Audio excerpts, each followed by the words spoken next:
Hello दोस्तों, आज के इस वीडियो में हम कर रहे हैं कुंवर नारायण की मिथकीय चेतना। मिथक के ऊपर मैं एक अपना अलग वीडियो बना चुकी हूँ जिसमें आप लोगों को बताया जा चुका है कि मिथक शब्द कहाँ से आया है और विभिन्न साहित्यकारों ने मिथक की क्या क्या परिभाषाएं बताई हैं, मिथक की क्या क्या विशेषताएं बताई हैं। आज के इस वीडियो में मैं आपको बता रही हूँ कुंवर नारायण की मिथकीय चेतना के बारे में।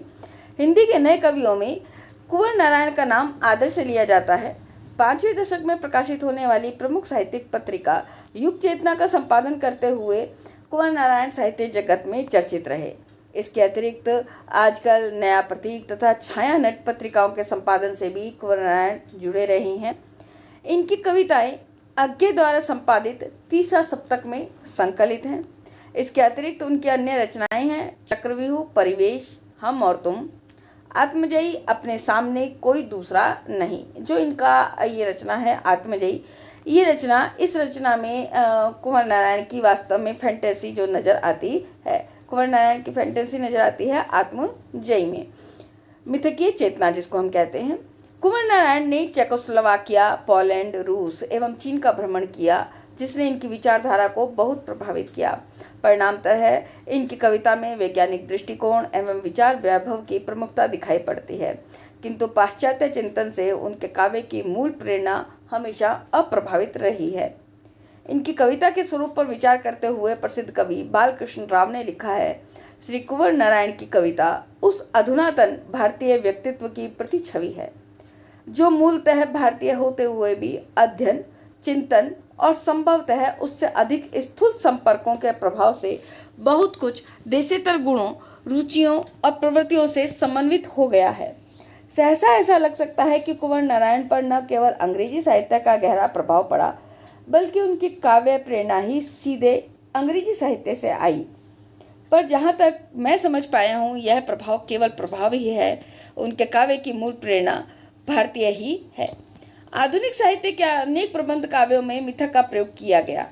इनमें से प्रमुख काव्य कृतियाँ अंधायुग, कनुप्रिया, धर्मवीर भारती की, संशय की एक रात नरेश मेहता की और आत्मजयी कुंवर नारायण की। इन कृतियों के रचयिताओं ने मिथक का प्रयोग करते हुए प्राचीन पौराणिक संदर्भों, कथाओं की तर्कपूर्ण यथार्थ व्याख्या, समसामयिक संदर्भों एवं परिवेश को दृष्टि रखकर की है। कुंवर नारायण के काव्य में मिथकीय चेतना की अभिव्यक्ति उनके काव्य संग्रह आत्मजयी में हुई है। अब हम आत्मजयी की बात करते हैं। आत्मजयी में मिथकीय चेतना, आत्मजयी का प्रबंध काव्य में क्या क्या बताया गया है तो वो देखते हैं। कुंवर नारायण के आत्मजयी नामक प्रबंध काव्य का उपजीव्य कठोपनिषद का नचिकेता प्रसंग है। यह नचिकेता का पौराणिक व्यक्तित्व नहीं उभरता दोस्तों, अपितु वह कवि के आधुनिक चिंतन का प्रतीक पात्र बन गया है। राजा बादश्रवा एक महान यज्ञ का आयोजन करते हैं और यज्ञ कर्म संपन्न करने वाले शताधिक ऋषियों को क्या करते हैं, वो दुग्ध विहीन कृषकाय बूढ़ी गौएं दक्षिणा के रूप में प्रदान करना चाहते हैं। उनका पुत्र नचिकेता बार बार अपने पिता से आग्रह करता है कि बूढ़ी दुग्धहीन गायें दक्षिणा के में देना ठीक नहीं है, आपको उन्हें स्वस्थ दुधारू गायें देनी चाहिए। यानी कि आप ऋषियों को जब दान कर रहे हैं तो उनके आपको जो दान योग्य गाय हैं वही आपको दान में करनी चाहिए, ऐसी दुग्धहीन गायें उनको दान में नहीं करनी चाहिए। बादश्रवा प्रचंड क्रोधावेश में नचिकेता को शाप सा दे देते हैं कि मैं तुझे यमराज को देता हूँ, यानी कि मैंने तुझे यमराज को दिया। नचिकेता यमराज के द्वार पर 3 दिन तक कृच्छ साधनारत भूखा प्यासा बैठा रहता है। अंततः यमराज के आगमन पर नचिकेता उनसे जन्म, मरण, आत्मा, ब्रह्म एवं मरणोपरांत जीवन के विषय में जटिल प्रश्न पूछकर उनके उत्तर भी जानना चाहता है। यमराज इन प्रश्नों के उत्तर ना देकर उससे वर मांगने को कहते हैं, किंतु नचिकेता अपने हठ से टस से मस नहीं होता। उसे भौतिक सुखों की लालसा नहीं है, वह अपने प्रश्नों के उत्तर जानना चाहता है। हारकर यमराज उससे प्रश्न होते हैं और उसे सत्पात्र समझकर उसके प्रश्नों के उत्तर देते हैं। कृतार्थ एवं ज्ञानी नचिकेता पुनः भूमंडल पर लौट आता है। कवि ने यहाँ नचिकेता को आधुनिक चिंतन का प्रतीक माना है, जबकि बादश्रवा उस पुरानी पीढ़ी के प्रतीक है जो ठहराव युक्त है। आत्मजयी मूलतः आधुनिक चेतना का काव्य है। इसमें कथा स्वल्प है जिसमें चिंतन प्रमुख है, घटनाक्रम गौण है। आत्मजयी के विभिन्न खंड आधुनिक चिंतक के विभिन्न आयाम हैं।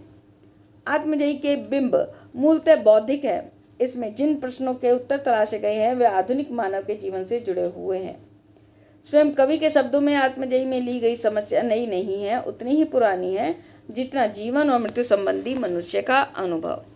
कवि नए चिंतन से प्रभावित होकर भी जीवन को पुराने संदर्भों में देखना चाहता है तथा उसे भारतीय दर्शन एवं अध्यात्म से जोड़ना चाहता है। आज का आदमी अपने जीवन की सार्थकता इस बात में समझता है कि वह भीड़ में भी पहचान लिया जाएगा। स्वतंत्रता उसकी प्रखर चेतना है और लोग उसके अस्तित्व को स्वीकारें तभी उसका जीवन वास्तव में सार्थक है। व्यक्तित्व के प्रति जागरूकता और अस्तित्व की सार्थकता उसे स्वस्थ मूल्यों के प्रति अग्रसर करती है। नचिकेता के माध्यम से कवि ने इसी तथ्य को आत्मजयी में अभिव्यक्त भी किया है। कुंवर नारायण की मान्यता है कि व्यक्तिगत सुख सुविधाओं के लिए जीना जीवन का चरम लक्ष्य नहीं हो सकता और विचारशील मानव के लिए तो कदापि नहीं। नचिकेता का विरोध उस वस्तुवादी दृष्टिकोण से है जो आज का सबसे बड़ा जीवन मूल्य बना हुआ है। दुग्धविहीन कृषकाएं गायें देकर यज्ञ का यश एवं फल लेने की कामना का विरोध नचिकेता करता है, भले ही यह कार्य उसके पिता ने क्यों न किया हो।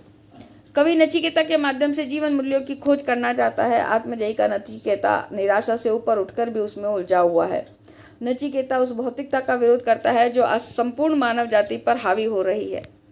भारतीय दर्शन में मनुष्य को शांति प्रदायिनी माना गया है, जबकि अस्तित्ववादी जीवन दर्शन में मनुष्य को जीवन प्रदायिनी माना गया है। आत्मजयी में कवि ने यह प्रतिपादित करने का प्रयास किया कि केवल सुख पाना ही जीवन का उद्देश्य नहीं है, अपितु एक सार्थक जीवन जीना इसका उद्देश्य है। कवि यहाँ अस्तित्ववाद से प्रभावित है। जीवन की सार्थकता किन मूल्यों में है? क्या वह व्यक्ति स्वातंत्र्य के धरातल पर है या उसके लिए किसी अन्य वृहत मूल्य की खोज करनी पड़ेगी? कवि का कथन है कि आज व्यक्ति भीड़ में अपनी पहचान बनाने के लिए संघर्षरत है। दूसरे लोग उसके अस्तित्व को स्वीकारें तभी वह अपने जीवन को सार्थक समझता है।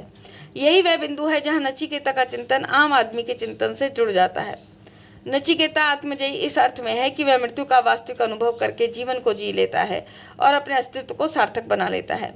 निराशा को वह जीत लेता है। व्यक्ति के प्रति जागरूकता उसके अस्तित्व की सार्थकता को व्यक्त करती है। अब अगर हम निष्कर्ष रूप में जाने तो यह कहा जाएगा कि आत्मजयी में पौराणिक मिथकों पात्रों का उपयोग करते हुए कुंवर नारायण ने जीवन के तत्व पर गंभीर विचार व्यक्त किया है, अपने आधुनिक बोध को चिंतन के धरातल पर प्रस्तुत किया है और इसमें उन्हें सफलता भी प्राप्त हुई है। तो आत्मजयी का अगर मिथकीय तत्व देखते हैं तो वास्तव में आपको इस वीडियो में समझ में आ जाएगा कि आत्मजयी का में कुंवर नारायण ने अब जो अपना मिथकीय यानी कि फैंटेसी जो रूप प्रस्तुत किया है वो किस प्रकार से प्रस्तुत किया है नचिकेता के माध्यम से। तो दोस्तों, कैसा लगा आपको वीडियो? अगर अच्छा लगा हो तो प्लीज़ लाइक, कमेंट और शेयर करना बिल्कुल भी ना भूलिएगा। चैनल पर नए हैं तो चैनल को सब्सक्राइब बिल्कुल करना ना भूलिएगा। आज के लिए धन्यवाद। नमस्कार।